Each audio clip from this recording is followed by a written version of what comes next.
Halo sahabat semua, kembali lagi di Sahabat Film. Pada kesempatan kali ini kita akan membahas alur cerita film The Virtuoso yang rilis tanggal 30 April tahun 2021.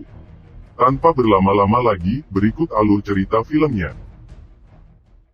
Bercerita tentang seorang pembunuh bayaran berdarah dingin yang mulai timbul hati nuraninya karena tanpa sengaja membunuh seorang ibu yang tidak bersalah. Dibintangi oleh Anson Mount yang berperan sebagai Virtuoso. Disutradarai oleh Nick Stagliano yang dirilis pada tahun 2021. Di awal film, di sebuah jendela gedung, terlihat seorang pembunuh bayaran bernama Virtuoso sedang membidik targetnya yang ada di gedung sebelah. Setelah itu, dengan perhitungan yang tepat, Virtuoso berhasil pergi dari gedung tersebut. It will ring 4 times before dispatched. Keesokan harinya, di sebuah pondok di dalam hutan, Virtuoso sedang membersihkan peralatan membunuhnya. Sebagai seorang pembunuh, ia tidak boleh berbaur dengan orang lain. Untuk mempertahankan jati dirinya sebagai pembunuh yang tidak mempunyai belas kasih. Tak lama kemudian, seekor anjing mendatanginya. Namun, Virtuoso mengacuhkan anjing tersebut. Selain hidup menyendiri, ia juga berkomunikasi dengan surat yang dikirim layanan perusahaan independen dan menghindari layanan pos pemerintah. Di pagi harinya, seperti biasa, ia berolahraga untuk menjaga kondisi agar tetap prima. Setelah itu, ia kembali ke kantor pengiriman surat untuk mengambil kode targetnya. Lanjut, ia menelpon bos untuk menerima informasi berikutnya. Sang bos berkata agar Virtuoso membunuh target seperti sebuah kecelakaan dalam waktu 48 jam. Jika tugas ini berhasil, bayarannya akan dibayar 2 kali lipat. Tanpa membuang waktu, Virtuoso mulai membuat rencana. Awalnya dia mencari identitas targetnya. Setelah mendapatkan informasi, Virtuoso bersiap pergi ke kota untuk mengintai target. Sebelum itu, ia memotong anjing yang selalu datang ke pondoknya. Ketika tiba di kota, Virtuoso terus memperhatikan aktivitas targetnya yang membawa mobil merah ke kantornya. Setelah itu, Virtuoso menyewa sebuah penginapan yang berada di dekat targetnya. Virtuoso mulai membuat rencana brilian dengan menembak ban mobil targetnya, sehingga mobil tersebut akan menabrak ban yang ada di sisi kanan jalan. Setelah rencana dirancang dengan sempurna, Virtuoso langsung beristirahat. Esok harinya, tibalah saat Virtuoso mengeksekusi targetnya. Dengan snipernya, Virtuoso memeriksa sekitar untuk memastikan situasi aman. Tak lama berselang, mobil targetnya datang. Namun terlihat seorang ibu dan anaknya yang sedang bermain bola di dekat lokasi eksekusi. Akan tetapi, sebagai pembunuh profesional, Virtuoso tidak boleh kehilangan fokusnya. Saat dia menembak ban mobil targetnya, secara tak terduga, ibu itu mendekati mobil pan untuk mengambil bolanya. Alhasil, ibu tersebut tewas akibat ledakan mobil target. Virtuoso terlihat merasa bersalah karena tidak sengaja membunuh ibu tersebut. Hati nuraninya seperti muncul kembali. Karena polisi mulai berdatangan, Virtuoso bergegas kembali ke pondoknya. Virtuoso berteriak sekencang-kencangnya, dan anjing itu mendekatinya hingga membuat Virtuoso sedikit tenang. Malam harinya, Virtuoso terlihat masih membayangkan kejadian terbunuhnya sang ibu tersebut. Keesokan harinya, Virtuoso terlihat pergi ke makam ayahnya untuk menenangkan diri. Tak lama berselang, sang bos mendatanginya, karena Virtuoso tidak bisa dihubungi. Sang bos menjelaskan, jika ada korban tanpa sengaja saat operasi pembunuhan target, itu adalah hal yang biasa. Itu adalah takdirnya, karena berada di tempat dan waktu yang salah. Sang bos kemudian menceritakan masa lalunya, saat masih jadi tentara bersama ayah Virtuoso. Ia menceritakan kisah tragis keluarga Virtuoso saat mereka berperang melawan tentara Vietcong. Tentara tersebut membunuh serta memperkosa keluarga Virtuoso. Yang lebih tragisnya, saat berperang dengan Vietcong, mereka bertemu dengan beberapa warga sipil orang tua, ibu dan anak kecil. Namun, komandan menyuruh mereka menghabisi semuanya. Dengan terpaksa, mereka menghabisi warga sipil tersebut. Namun ada seorang anak kecil yang berhasil selamat dari tembakan itu. Dia kemudian berlari ke hutan. Komandan yang melihat ada yang selamat menyuruh sang bos dan ayah Virtuoso untuk mengejar dan membunuhnya. Namun, sang bos tidak menyesali perbuatannya, karena hal itu adalah perintah atasan. Dari cerita itu, sang bos menegaskan bahwa perintah atasan adalah mutlak. Jadi, jangan merasa bersalah ketika membunuh orang. Meski itu di luar target selama dalam menjalankan perintah. Sang bos kemudian mendekatinya. Dengan refleks, Virtuoso mengeluarkan sebilah pisau. Namun, sang bos hanya menertawakannya. Setelah menyelesaikan ceritanya, sang bos menyuruh Virtuoso untuk selalu mengangkat teleponnya. Tak lama setelah itu, Virtuoso kembali ke pondoknya. Dia kemudian mendapat telepon dari sang bos yang menyuruh Virtuoso untuk menemuinya di kantor. Singkat cerita, Virtuoso telah tiba di kantor sang bos. Virtuoso kemudian mendapatkan misi pembunuhan baru. Kali ini secari kertas bertuliskan nama target bernama Retriever, lengkap dengan alamat serta waktu untuk membunuh targetnya. Setelah mengingat semuanya, Virtuoso langsung membakar kertas itu untuk menghilangkan bukti. Keesokan harinya, Virtuoso terlihat pergi menuju tempat target. You make precise plan. Kemudian, Virtuoso berhenti sejenak untuk mengisi bensin. Di sana, ia melihat sepasang kekasih yang sedang bertengkar. Namun, Virtuoso tidak ingin ikut campur urusan mereka, hanya pergi meninggalkannya menuju tempat target. None of my business, is it? My hero. Di jalan, Virtuoso kembali melihat wanita yang bertengkar dengan kekasihnya itu. Kita sebut saja namanya Sai. Virtuoso kemudian menawari Sai tumpangan, namun Sai menolak karena ia takut ketahuan kekasihnya. Virtuoso pun segera melanjutkan perjalanannya. Saat tiba di tempat target, waktu Virtuoso hanya tersisa 10 menit lagi dari waktu yang ditentukan untuk membunuh target. Dengan tergesa-gesa, ia segera menuju tempat itu. Awalnya, Virtuoso menuju mobil target dan memoto nomor platnya. Setelah itu, dia masuk ke sebuah bar untuk mengeksekusi Retriever. Namun, ia kembali bertemu wanita yang ia temui di pengisian bahan bakar bernama Dixie. Virtuoso kemudian duduk dan mulai mengawasi beberapa pengunjung di bar tersebut.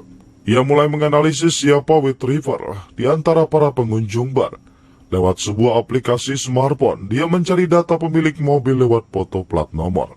Sialnya, di sana ada seorang polisi yang sedang duduk di pojok bar bernama Jonathan. Di sana juga ada seorang pria bernama Ryan yang sedang berkencan dengan kekasihnya. Tak lama berselang, datang seorang polisi bernama Myris. Myris kemudian memesan minuman, sedangkan waktu menunjukkan jam 5 sore. Ini adalah saatnya Virtuoso membunuh targetnya. Namun karena ada polisi di sana, terpaksa Virtuoso menunda pembunuhan tersebut. Not right. Tak lama berselang, Dixie mengajaknya bicara. Setelah selesai bicara, Virtuoso pergi dari sana. How late are you open? The lights are out, just... Malam harinya terlihat Myris sudah pergi dari bar tersebut. Virtuoso yang sedari tadi bersembunyi di mobil akhirnya keluar. Virtuoso juga melihat Ryan dan pasangannya pergi. Setelah beberapa saat, Jonathan juga pergi dari bar itu. Virtuoso pun mengikuti Jonathan hingga ke sebuah penginapan.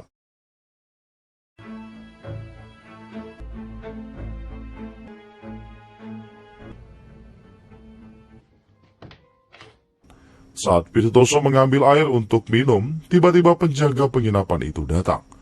Hingga akhirnya, Virtuoso menyewa kamar di penginapan itu. Both sides. Is just an old guy. Then the room with the... Saat penjaga pergi untuk mengambil air minum, Virtuoso mengambil kunci cadangan kamar Jonathan dan bergegas pergi ke kamarnya. Karena kamarnya bersebelahan dengan Jonathan, ia mencoba menguping suara dari balik tembok. Namun, Virtuoso tidak bisa mendengar apapun. Virtuoso kemudian mengintip dari balik jendela. Ternyata Jonathan sedang pergi dari kamarnya. Setelah itu dengan kunci cadangan, Virtuoso masuk ke kamar Jonathan. Virtuoso segera memasukkan racun ke dalam minuman Jonathan. Racun yang bisa membuat seseorang mati karena serangan jantung. Namun, belum sempat Virtuoso keluar, Jonathan sudah kembali ke kamarnya. Virtuoso yang bersembunyi di balik pintu melihat Jonathan meminum racun tersebut. Akan tetapi sebelum racun bereaksi, Virtuoso malah ketahuan. Virtuoso langsung bertanya apakah Jonathan adalah Retriever. Jonathan mengatakan kalau ia tidak mengetahui Retriever. Saat racun mulai bereaksi, Jonathan tetap tidak mengakui dirinya adalah Retriever.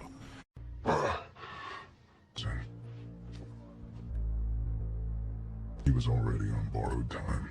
Virtuoso kemudian mengambil kunci mobilnya untuk mencari petunjuk apakah Jonathan memang Retriever. Namun ia tidak menemukan bukti tersebut. Setelah itu, Virtuoso pergi menemui penjaga hotel dengan membawa kartu pengenal milik Jonathan. Dengan mengatakan kepada penjaga kalau ia menemukan kartu itu di depan pintu kamarnya, untuk membuat alibi dirinya tidak bersalah. Setelah selesai membuat alibi dan mengetahui Jonathan bukan Retriever, ia kemudian mencurigai Ryan atau kekasihnya sebagai Retriever. Sambil mempersiapkan senjatanya, Virtuoso mencari tahu identitas dari sepasang kekasih tersebut. Tanpa butuh waktu lama, ia mengetahui bahwa sepasang kekasih itu adalah petani. Virtuoso juga mengetahui kebiasaan mereka yang datang jam 4 pagi ke bar untuk makan. Setelah itu, sebelum sepasang kekasih itu datang ke bar, ia lebih dulu menuju bar. Virtuoso memesan makanan kepada Dixie. Bersamaan dengan itu, datang mobil polisi yang berpapasan dengannya di hotel. Virtuoso segera pergi ke dapur untuk bersembunyi dari polisi tersebut. Lanjut, Virtuoso mengambil sebilah pisau dan berniat menikam Dixie. Namun karena Virtuoso mulai menyukainya, ia tidak jadi melakukannya. Setelah itu, mereka makan bersama sambil mengobrol. Dalam obrolan itu, terlihat Dixie mencoba merayu Virtuoso. Namun, Virtuoso yang seorang pembunuh tidak tahu cara mengungkapkan perasaannya. Virtuoso hanya mengalihkan pembicaraan mereka dengan menanyakan apa rencana Dixie ke depannya. Namun, Dixie tetap berusaha merayu Virtuoso dengan membicarakan masalah intim. Virtuoso kembali mengalihkan pembicaraan tersebut. Tak lama setelahnya, Virtuoso berpamitan untuk menyelesaikan misinya, dengan mengatakan kalau dirinya menginap di hotel satu-satunya di daerah itu. Beberapa saat kemudian, Virtuoso sudah tiba di hotel tempatnya menginap. Tak lama setelahnya Dixie datang, namun sebagai seorang pembunuh, Virtuoso mulai merasa curiga terhadap Dixie. Dia merasa Dixie adalah seorang pembunuh.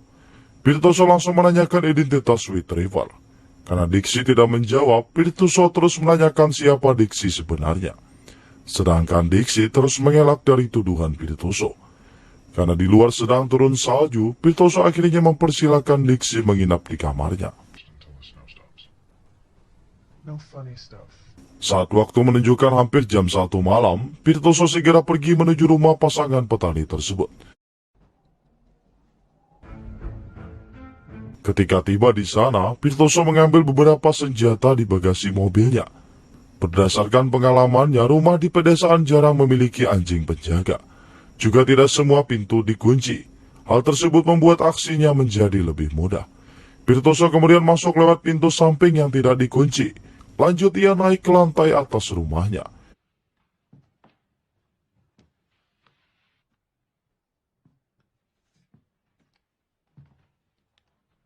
Hingga akhirnya menemukan sepasang kekasih itu di sebuah kamar. Sayangnya mereka belum tidur dan melihat Virtuoso, dan terjadi pertempuran sengit antara mereka. Bagi Virtuoso sebagai pembunuh terlatih tidaklah sulit, ia berhasil membunuh Ryan. Namun kekasihnya berhasil kabur dari rumah itu dan berlari ke gudang. Tak lama berselang, wanita itu pingsan akibat sayatan pisau Virtuoso. Virtuoso yang sudah memiliki sedikit nurani malah mengobati luka wanita tersebut. Saat Virtuoso menggeledah rumah Ryan, ia menemukan kertas yang biasanya dipakai sang bos untuk menuliskan targetnya. Namun di sana hanya bertuliskan alamat bar saja tanpa tulisan Retriever. Untuk menghapus jejak pembunuhannya, seperti biasa Virtuoso dengan kecerdasannya membuat rumah tersebut seakan telah dirampok. Tanpa diduga, Myris mendatangi rumah itu karena mendengar suara tembakan. Namun, Virtuoso sudah berhasil keluar dari rumah itu dan menaruh pelacak di mobil Myris. Dan tanpa sengaja, Virtuoso menemukan bercak darah di bagasi mobil polisi itu. Saat ia membukanya, ternyata ada mayat polisi Myris di dalamnya. Virtuoso mulai bertanya-tanya siapa orang yang menyamar sebagai polisi Myris. Di dalam rumah terlihat polisi gadungan itu sedang memeriksa rumah tersebut. Saat situasi aman, Virtuoso segera berlari ke mobilnya. Namun ia tidak segera menyalakan mobilnya. Setelah polisi gadungan itu pergi, Virtuoso juga pergi meninggalkan rumah itu. Beberapa saat kemudian terlihat mobil polisi gadungan itu mogok di tengah jalan. Ia kemudian memanggil Virtuoso yang lewat untuk meminta bantuan, dengan meminjam ponselnya karena radio miliknya rusak. Namun Virtuoso juga mengatakan kalau sinyal ponselnya juga rusak. Dengan kesal, polisi gadungan itu mulai menginterogasi Virtuoso. Ia juga menanyakan tentang pembunuhan yang terjadi di rumah Ryan. Tentu saja, Virtuoso pura-pura tidak mengetahui hal tersebut. Setelah itu, Virtuoso menanyakan tentang Retriever kepadanya. Saat itu juga, polisi gadungan itu mengambil senjata untuk menembak Virtuoso. Namun, tembakan Virtuoso lebih cepat dan berhasil mengenai lehernya. Polisi gadungan itu segera berlari menuju mobilnya dan mengambil senapan. Setelah itu berlari ke dalam hutan. Virtuoso yang merasa orang itu adalah Retriever terus mengejarnya. Mereka berdua adu tembak di hutan tersebut. Polisi gadungan yang terluka itu berusaha menjaga jarak dan terus menembak sambil berlari. Hingga akhirnya polisi gadungan itu tewas di tangan Virtuoso. Setelah polisi gadungan itu terbunuh, Virtuoso segera pergi meninggalkan hutan untuk kembali ke penginapan. Setelah tiba di penginapan, Virtuoso sekilas kembali mengingat traumanya yang tanpa sengaja membunuh seorang ibu. Setelah itu, Virtuoso menghubungi sang bos untuk melaporkan keberhasilannya membunuh Retriever. Ia juga mengatakan telah membunuh beberapa warga sipil, namun hal itu tidak berarti baginya. Namun ia mengaku kepada sang bos kalau dirinya masih terbayang traumanya saat membunuh sang ibu yang tidak bersalah. Sedangkan di kediaman sang bos, dia terlihat sedang kebingungan memikirkan sesuatu. Sang bos kemudian mengambil senjatanya entah untuk apa.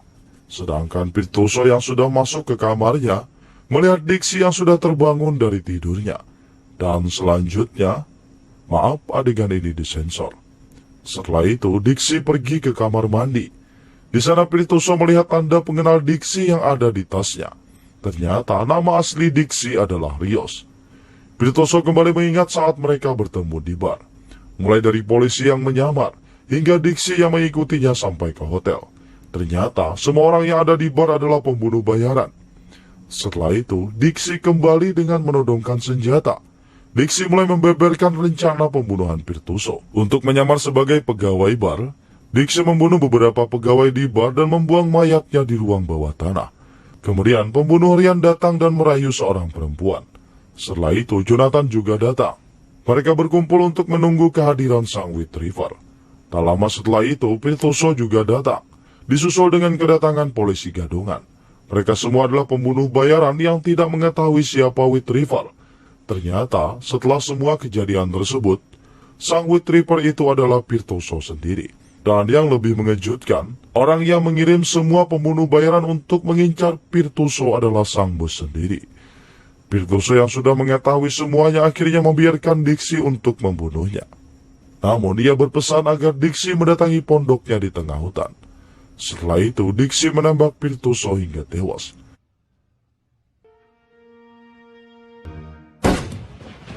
Sedangkan alasan kenapa sang bos menyingkirkan Virtuoso itu karena seorang pembunuh tidak boleh memiliki hati nurani dan keraguan.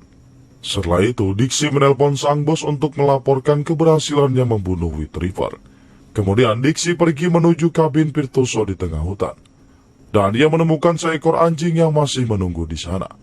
Sejak saat itu, Dixie langsung menodongkan senjatanya ke arah anjing tersebut. Namun, Dixie tidak sanggup menembaknya. Sejak saat itu, Dixie menggantikan Virtuoso sebagai pembunuh nomor 1. Dan selanjutnya, film pun berakhir. Terima kasih sudah mengikuti alur cerita filmnya. Jangan lupa subscribe, like, komen, dan share ya channel Sahabat Film.